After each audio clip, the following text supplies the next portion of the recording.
नमस्कार, मैं दीपक शर्मा और मेरे YouTube मंच पर आपका स्वागत है। दोस्तों, पटना में नीतीश कुमार के जो करीबी लोग हैं उनका कहना है कि नीतीश बाबू जब चुप हो जाते हैं, खामोश हो जाते हैं, तो समझ लीजिए वो कुछ बड़ा करने जा रहे हैं। अब पिछले महीने डेढ़ महीने से नीतीश बाबू वाकई चुप है, बिल्कुल चुप है, खामोश है, इतना खामोश कि मीडिया से बोल ही नहीं रहे हैं और जो मिलने वाले हैं, जो करीबी लोग हैं, उनसे दिल की बात नहीं कर रहे, दिल की बात नहीं कर रहे। अब जानकारों का कहना है कि इस बरसात के बाद नीतीश कुमार बड़ा फैसला लेने जा रहे हैं, अपने पत्ते खोलने जा रहे हैं और हो सकता है बिजली मोदी जी पर गिरे। मोदी जी मतलब मोदी सरकार।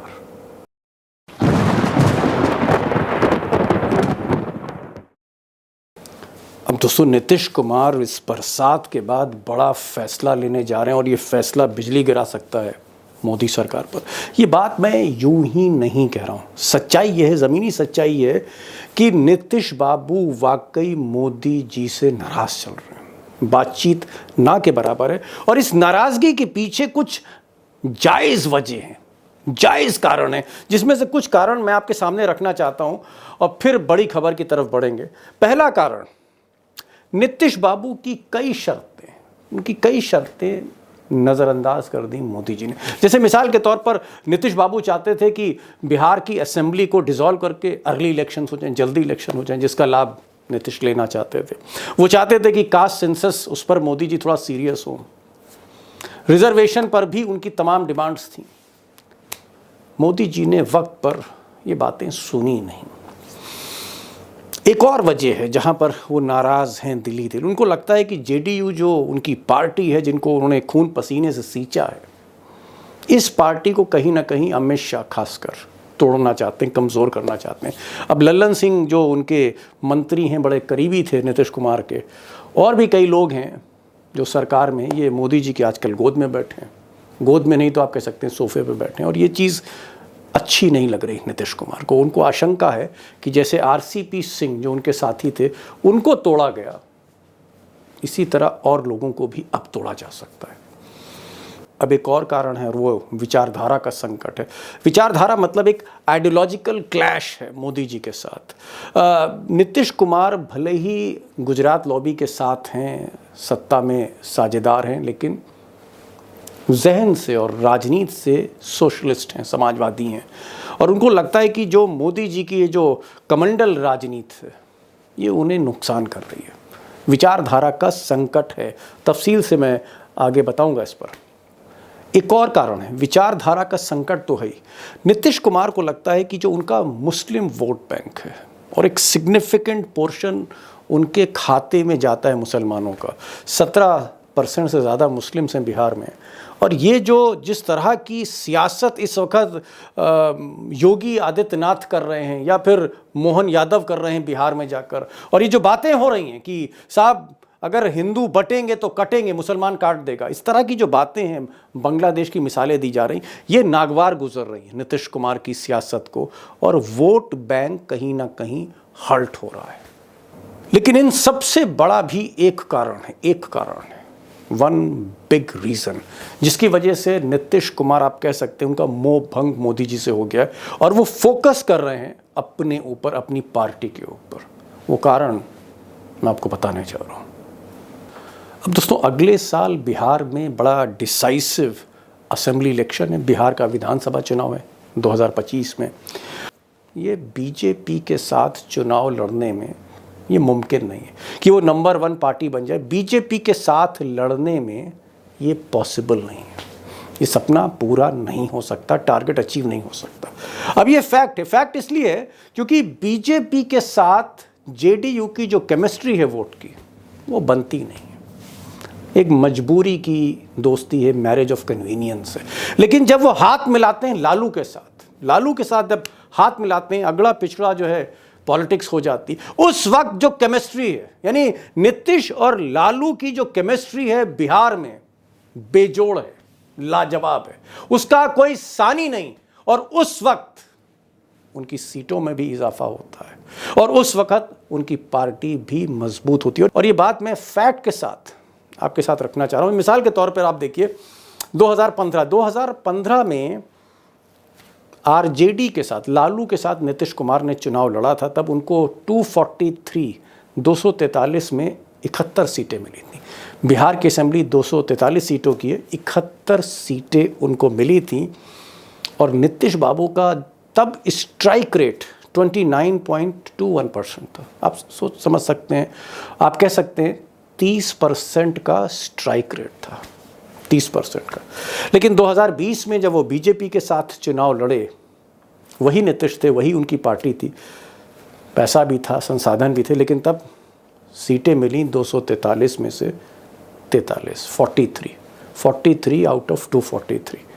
और नीतीश बाबू का जो स्ट्राइक रेट था ऑलमोस्ट आधा हो गया, 17.69, 17%। तो कहाँ 29-30% और कहाँ 17%। ऑलमोस्ट बीजेपी के साथ लड़ने में नीतीश बाबू की ताकत आधी होकर रह गई और यही गम है जो उनको सता रहा है। अब दोस्तों, बीजेपी के साथ और खासकर मोदी वाली बीजेपी के साथ नीतीश कुमार को बड़ी प्रॉब्लम है, जो वाजपेयी वाली बीजेपी के साथ नहीं थी। एक प्रॉब्लम है, वो आप कह सकते हैं इमोशनल फैक्टर कह सकते हैं। इमोशनल फैक्टर इसलिए क्योंकि एक तरफ मोदी जी बात करते हैं और दूसरी तरफ से अमित शाह छापे डलवा देते हैं नीतीश कुमार के ठेकेदारों पर, फाइनेंसर्स पर। ऐसे लोग जो जेडीयू को चंदा देते हैं, पैसा देते हैं, छापे पड़ जाते हैं, कुछ लोगों को गिरफ्तार करके जेल भेज दिया जाता है।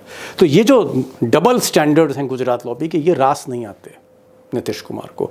तो ये एक इमोशनल कारण है। दूसरा एक आइडियोलॉजिकल फैक्टर है कि बात हो रही है कॉमन मिनिमम प्रोग्राम की, कि साहब आप हिंदुत्व की एग्रेसिव पॉलिटिक्स को आगे मत बढ़ाइए। लेकिन योगी हों, अमित शाह हों, या फिर आप कह सकते हैं नित्यानंद राय हों, या फिर मोहन यादव चले गए बिहार में, और जिस तरह की वो राजनीति करते हैं, वो जो आइडियोलॉजिकल फैक्टर है, वो जो आप कह सकते हैं विचारधारा का जो संकट मैंने आपको पहले बताया था, वो कहीं ना कहीं नीतीश कुमार को नुकसान करता है, सीधे सीधे वोट पर नुकसान करता है।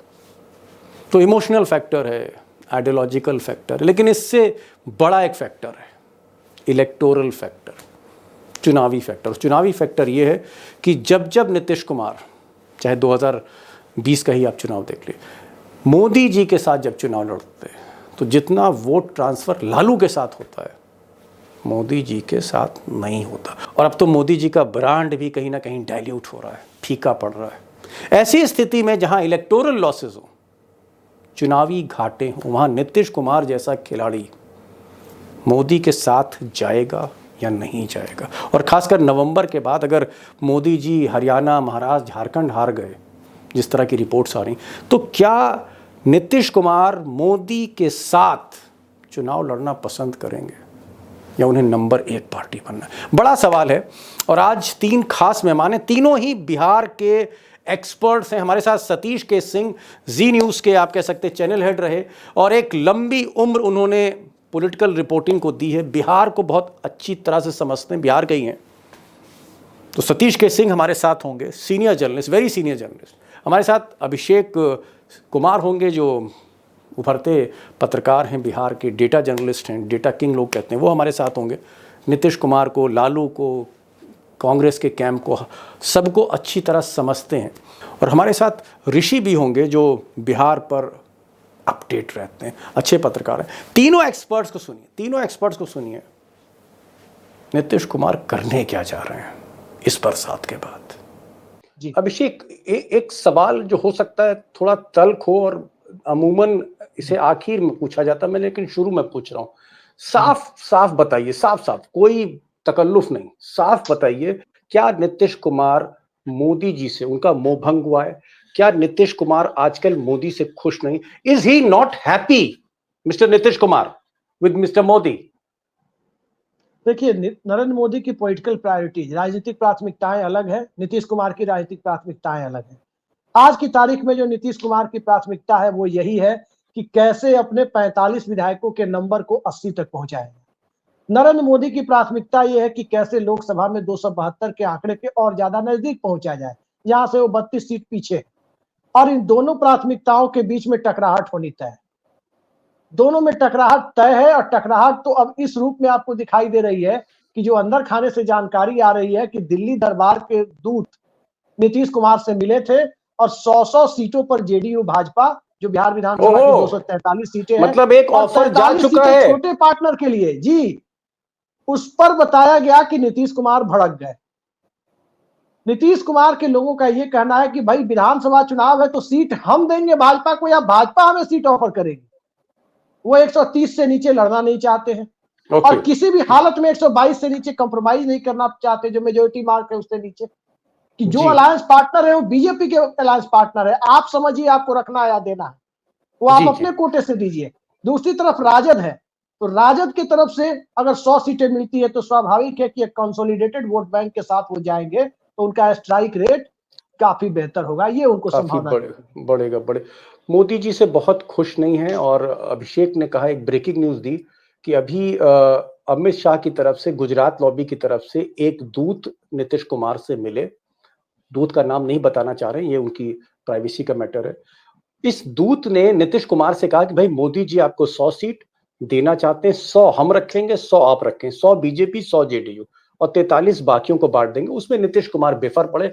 उन्होंने कहा आप कौन होते हैं हमको बताने वाले कि कितनी सीट मिलेगी, और यहां से थोड़ा बहुत आप कह सकते हैं एक नाराजगी शुरू हुई है, ये अभिषेक बता रहे हैं। मैं सीधे सतीश के सिंह साहब के पास आना चाहूंगा। सतीश जी, एक बहुत लंबा वक्त अ, बिहार को समझते और समझाते हुए आपका बीता है। मैं बहुत संक्षेप में आपसे एक जवाब चाह रहा हूं, और सीधा सवाल है, क्या अगर नीतीश कुमार आरजेडी के साथ जाते हैं, लालू और तेजस्वी के साथ जाते हैं, तब उनकी सीटें बढ़ेंगी, या वो मोदी और शाह के साथ बीजेपी के साथ जाते हैं तब उनकी सीटें बढ़ेंगी? उनको फायदा कहां है, इलेक्टोरल गेम कहां पर है सतीश भाई? देखिए, चुनाव में फायदे का जहां तक सवाल है, जो समझौता अगर उनका आरजेडी से होता है तो उनको ज्यादा फायदा है, जैसा 2015 में हुआ था। एकदम ओके। सीधा उत्तर यह है। और चुनाव का फायदा कोई जरूरी नहीं है कि चीफ मिनिस्टर की कुर्सी के लिए भी उतना ही वो फायदेमंद है। इस चीज को अंतर करना जरूरी है कि 2015 हम जीते और उसके बाद फिर अलग हो गए, है कि नहीं। और फिर जी। उनका खेल ये है कि कैसे कुछ भी पलटे या पलट जाए खुद, किसको पलटा के बस कुर्सी उनकी मुख्यमंत्री वाली नहीं पलटनी चाहिए। तो ये इसका ओके। सीधा सीधा उत्तर है। एक और बात कहना चाहूंगा साथ ही साथ। तो एक तो उत्तर हो गया आपका। दूसरा उत्तर जी। मेरे हिसाब से यह है कि हाँ, जनता दल यू क्या एक रह पाएगी, इस पर मुझे अभी शक हो रहा है। कारण उसका देखिए, वो त्यागी का इस्तीफा हो गया, ये आपने अभी सोफा पर साथ बैठने जी। वाले केंद्रीय मंत्री ललन जी का सिंह। भी आपने जिक्र कर दिया।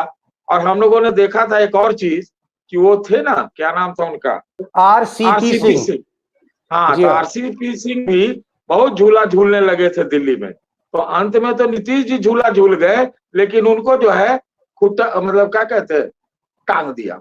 अब कहाँ है पता नहीं चल रहा। तो अभी बिहार में बड़ी काई चल रहा है, फिसलन बहुत ज्यादा है।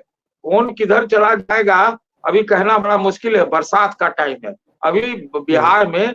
मामला जो है बरसात के बाद पूछिएगा तो कुछ ज्यादा क्लियर होगा, लेकिन अंदर वहां एक प्रकार से अभी सन्नाटा है। मैं ये कहूंगा वहां का खेल अभी धीरे धीरे धीरे धीरे धीरे धीरे आगे खुलेगा। कौन किसकी तरफ जाएगा, प्रशांत किशोर किसका वोट काटेंगे, फलां ठिकां, अभी बहुत सारा जी। वहां पर हिचकोले होने हैं। चलिए चलिए, आप कह रहे हैं कि मॉनसून बरसात गुजर जाए, उसके बाद जब मौसम खुलेगा तब पता लगेगा स्थिति बिहार की क्या है, कौन किसके साथ जा रहा है। ऋषि जी, एक सवाल इन्होंने उठाया। इनका ये कहना है कि साहब अगर आरजेडी के साथ, अब सतीश भाई कह रहे हैं, तो अब इतना एक्सपीरियंस है, इतना तजुर्बा है, सफेद बाल है, इनका सम्मान मैं शुरू से भी करता हूं। सतीश भाई कह रहे हैं कि भाई नीतीश कुमार अगर लालू के साथ जाएंगे तो फायदा बहुत होगा इन टर्म्स ऑफ सीट। लेकिन एक इन्होंने कैविएट लगा दिया कि भाई मुख्यमंत्री जो है वो एक मेन चीज है, कि मुख्यमंत्री बनना भी जरूरी है, सीटें भी आए और मुख्यमंत्री भी बने। तो मैं इनका इशारा समझ गया हूं, और मैं आपसे सवाल ये कर रहा हूं ऋषि भाई, कि अगर आरजेडी के साथ जाते हैं, नीतीश कुमार को सीटें ज्यादा मिलती, हो सकता है 60-65 सीट मिल जाए उनको, क्या लालू अब की बार नीतीश कुमार को मुख्यमंत्री बनने देंगे, या फिर 2-4 महीने के बाद जैसे ही हनीमून खत्म होगा तो अपने बेटे के लिए फिर पैरवी करेंगे। देखिए दीपक जी, इसके अलावा लालू यादव के पास ऑप्शन क्या है? लालू यादव 2020 में चिराग ऑपरेशन के बावजूद भी मेजोरिटी लाइन तो क्रॉस नहीं कर पाए। हाँ, आपके पास सामाजिक आधार है, लेकिन आपके सहयोगी जो दल है कांग्रेस और लेफ्ट जो है, लेफ्ट का ठीक ठाक आधार है, लेकिन जो बाकी जो कांग्रेस का उसका क्या आधार है आप 2020 में देख चुके हैं। तो नीतीश कुमार के शर्तों को मानना ही होगा। यदि गठबंधन की अदला बदली होती है, घटकों की अदला बदली होती है, तो नीतीश कुमार ही सीएम रहेंगे, खुट्टा वही करेगा जहां नीतीश कुमार चाहेंगे, खुट्टा वही करेगा। खुट्टा के अगल बगल में कौन होगा ये डिसाइड करना है। एक अंतिम बात मैं कह रहा हूं, जो अभिषेक जी ने कहा, नीतीश कुमार ने बीजेपी को डेडलाइन दे दिया है, 122 से एक भी सीट कम नहीं लड़ेंगे। 121 में आपको बाकी जिसको देना है, जहां देना है, कैसे देना है, ये आप समझे। हाँ, पशुपति पारस ने हमारे लिए कुर्बानी दी थी, 122 में से हम पशुपति पारस को एडजस्ट करेंगे। ये फॉर्मूला नीतीश कुमार ने दे दिया है। Got the point Rishi, you are saying, आप कह रहे हैं कि कम से कम 243 में से 122 सीटें चाहिए मोदी से, अमित शाह से। और मोदी और अमित शाह बहुत बड़े बार्गेनर है जहां तक सीट शेयरिंग की बात है। अब इतनी सीटें होलसेल में सीट चाह रहे हैं नीतीश कुमार, मिलेगी नहीं मिलेगी ये तो मैं इस पर नहीं जाऊंगा, स्पेकुलेट नहीं करना चाहता। लेकिन मैं अभिषेक से एक चीज पूछना चाह रहा हूं। अभिषेक, सतीश जी ने एक आशंका व्यक्त करी कि भाई लालू के साथ जाने पर कामयाबी तो मिलेगी, सीटें होंगी नीतीश कुमार की ज्यादा बढ़ेंगी, इसमें कोई संदेह नहीं, लेकिन मुख्यमंत्री की कुर्सी और कितने दिन तक कुर्सी, इसको लेकर सतीश जी को आशंका है। मैं आपसे पूछ रहा हूं कि ये जो लोकसभा का चुनाव था जिसमें बहुत उम्मीदें थी तेजस्वी पर से, लेकिन तेजस्वी की परफॉर्मेंस अच्छी नहीं थी, ये सब तेजस्वी भी मानते हैं। आपको क्या लगता है कि लालू परिवार को फाइनली एक सबक मिल गया है कि भाई सत्ता से दूर रहने से अच्छा है कि नीतीश कुमार को चीफ मिनिस्टर बनाओ? क्या लालू और उनका परिवार और तेजस्वी अब कंप्रोमाइज कर चुके हैं और नीतीश को ही मुख्यमंत्री का ऑफर देंगे कि साहब आप ही रहिए, पट्टा लिखा लीजिए, एफिडेविट ले लीजिए हमसे? दीपक जी, आज की तारीख में जनता दल यूनाइटेड, कांग्रेस, लेफ्ट और नीतीश कुमार मिलकर लड़ते हैं, तो इस बात से भी हम इनकार नहीं कर सकते कि इतना बड़ा मैंडेट आ जाए कि बिना राष्ट्रीय जनता दल के, अगर भविष्य में राजद से कोई खटपट हुई तो बिना राजद के भी 122 का आंकड़ा पूरा हो जाए, छोटे दलों और जेडीयू को मिलाकर। क्योंकि भारतीय जनता पार्टी में एक चीज आपको दावे के साथ बता रहा हूं कि नीतीश कुमार ने अगर साथ छोड़ दिया तो आज की भारतीय जनता पार्टी को इतनी सीटें भी अकेले बिहार में नहीं मिल पाएंगी कि वो एक व्यक्ति को राज्यसभा भेज सके, यानी 35-36 विधायक। ये स्थिति है बिहार में। 200 का आंकड़ा लालू यादव नीतीश कुमार का गठबंधन बिहार के सोशल अर्थमेटिक को देखते हुए आप कह सकते हैं, सोशल केमिस्ट्री को देखते हुए 200 के आंकड़े को पार कर सकते हैं लोग। जी, समझ गया। यानी कुल मिलाकर आप तीनों एक्सपर्ट से जो मेरी बातचीत हो रही, मैं एक चीज जो गैदर कर रहा हूं ये कि नीतीश अगर लालू के साथ जाते हैं तो बेनिफिट ही बेनिफिट्स है, लेकिन मोदी जी के साथ, अमित शाह के साथ जाने में आइडियोलॉजिकल प्रॉब्लम्स भी हैं, सीटें भी कम हो सकती हैं और बहुत कुछ हो सकता है जिसकी वजह से वो आजकल खामोश है। एक बात सतीश जी मैं आपसे पूछना चाहूंगा कि जो हरियाणा का चुनाव है, महाराष्ट्र का चुनाव है, फिर झारखंड का चुनाव है, हरियाणा जम्मू कश्मीर पहले हो जाएंगे और उसके कुछ ही दिन बाद महाराष्ट्र और झारखंड के चुनाव हैं। और अब बदकिस्मती कह लीजिए मोदी जी की कि चारों राज्यों में दाल पतली है बीजेपी की। अगर ये चारों राज्य, मान लीजिए जिस तरह की सर्वे रिपोर्ट्स अब तक आ रही हैं, अगर ये राज्य निकलते हैं मोदी जी के हाथ से, मोदी जी कमजोर होते हैं, बीजेपी में भी उनके लिए प्रॉब्लम होती है, क्या ऐसी स्थिति में नवंबर के बाद नीतीश कुमार कोई फैसला ले सकते हैं, पुनर्विचार कर सकते हैं? क्या वो रास्ता बदल सकते हैं, कुछ सोच सकते हैं? अगर मोदी कमजोर होते हैं, 4 राज्य उनके हाथ से अगर निकलने के बाद, can Nitish Kumar take a decision? देखिए नीतीश जी जो है ना, देखिए वो एक तरह का सपेरा है, सबको नचाते रहते हैं। सपेरा है, सबको नचाते रहते हैं बीन बजा के, है ना। और या फिर कहिए वो आग है, कोई खाना बिना किसी प्रकार के आग के नहीं पक सकता, ये आप समझ लीजिए। अगर 243 में से मान लीजिए 130 सीट कहते हैं, नीतीश कुमार कहते हैं कि भाई हमको तो 130 सीट चाहिए, 100 सीट बीजेपी ले 130 में, क्या आपको लगता नहीं बहुत अनरियलिस्टिक डिमांड है ये, और मोदी क्या झुक जाएंगे? देखिए, मोदी जी बहुत ज्यादा झुक रहे हैं। मोदी जी को अगर नहीं झुकेंगे तो दिल्ली झुक जाएगा, दिल्ली की सरकार। इसलिए वो लगातार कुछ न कुछ करते जा रहे हैं। आप लोग यू टर्न, एम टर्न जो कहिए, ओ टर्न सब कहते जाइए। अपोजिशन टर्न, यू टर्न कहिए या जी। मोदी टर्न कहिए, हो ही रहा है। अभी जो बहुत बड़ी चीज होने जा रही है, जो ज्ञात सूत्र बताते हैं कि इतना हल्ला करने के बावजूद ये जाति जनगणना पर बिहार में तो हो भी गया है, ये जी। केंद्र सरकार मेरे ख्याल से सितंबर में ये कराने जा रही है। ये जान लीजिए, ये समझ लीजिए, ये मेरे समझ से ये पक्का ही आप समझिए। जनगणना होना है सितंबर से, सितंबर में उसका, चलिए, उसमें ये नीतीश ये भी कुमार रहते को बात। रिझाने के लिए, राहुल गांधी का काउंटर करने के लिए सतीश जी कह रहे हैं कि बीजेपी कदम दर कदम झुकती चली जा रही है, एवरी नहीं, देखिए, मोमेंट ये कहीं ना इसमें कहीं राहुल कंप्रोमाइज हो रहा गांधी है। को ही रिझाने और उनको गिराने के लिए खाली ये नहीं है। ये इसलिए भी है कि जिस प्रकार की 240 वाली सरकार चला रहे हैं, तो वो सारी पार्टियां इसमें हैं, सबको जो है साथ लेंगे। और इसमें भी अपना जी। आरएसएस वाले भी कह रहे हो, कराओ भाई, क्या दिक्कत ओके, है। ओके, तो ठीक है, वो करेंगे, मान लिया। उसके बाद राजनीति बदलेगी। एक बात और कहने दीजिए, अभी हम्म। आप लोग जो चिराग पासवान को उठा पटक करते हुए बिहार में देख रहे हैं ना, वो भी एक रणनीति का हिस्सा है कि इतना हल्ला करवा दो उससे, चिराग से, कि उसकी सीटें बढ़ानी पड़े। और वो कहते रहे कब फान जाएगा इधर उधर कुछ पता नहीं है। वो भी एक रणनीति का हिस्सा है कि उसकी सीटें बढ़े। फिर जो है ये चल रहा है सी सॉ बैटल दोनों तरफ समझ से। गए।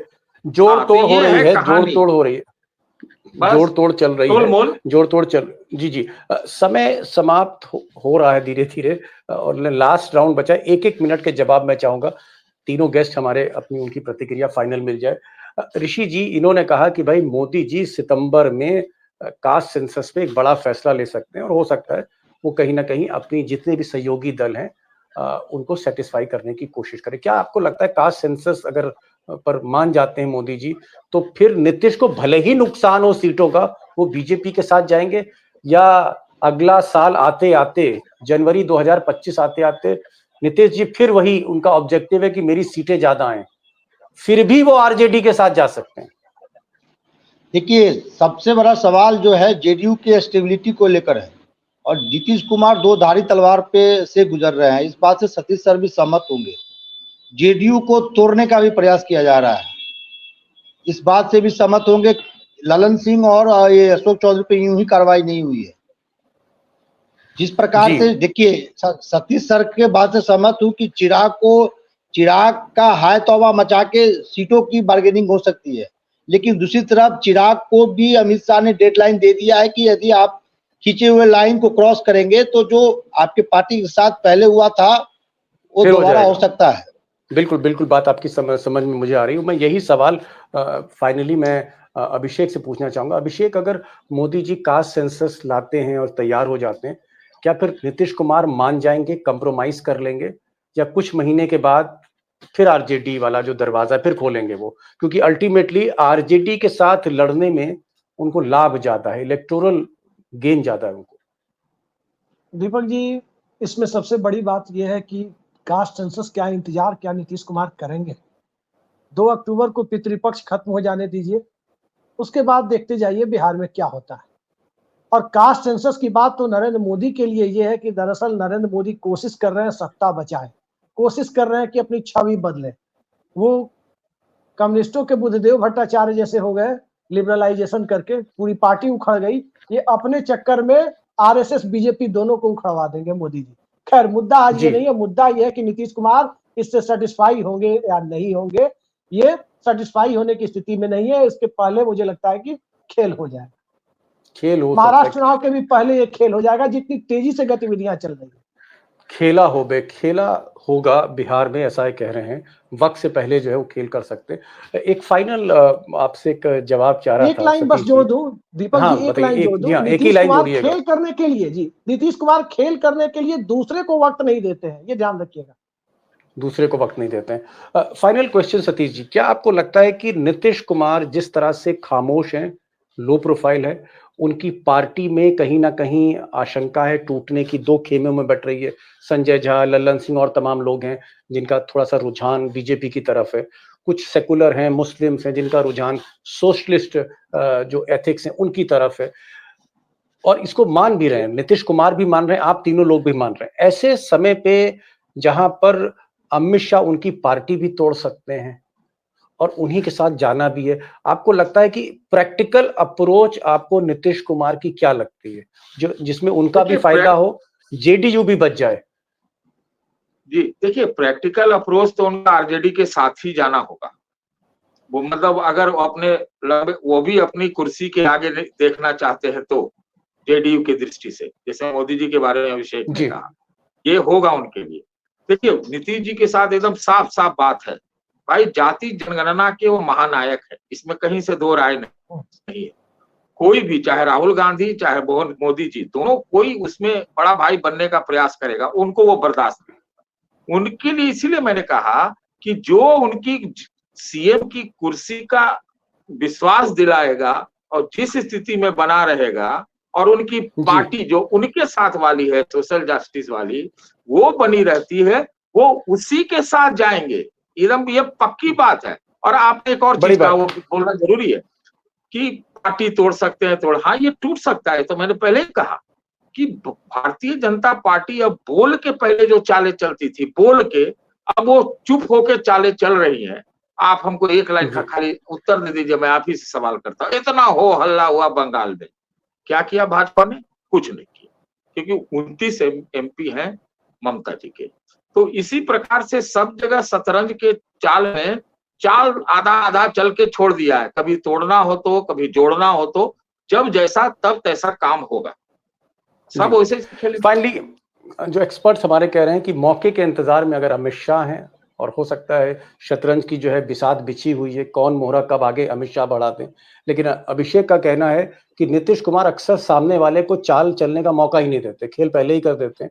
और एक बात जो तीनों गेस्ट जो हमारे बिहार के एक्सपर्ट्स हैं, इनसे जो बात निकल के सामने आ रही है वो ये आ रही है कि अगर नीतीश बाबू की कुर्सी सलामत रहे और कोई गारंटी दे, तो जो नेचुरल अलायंस है वो उनकी लालू के साथ है।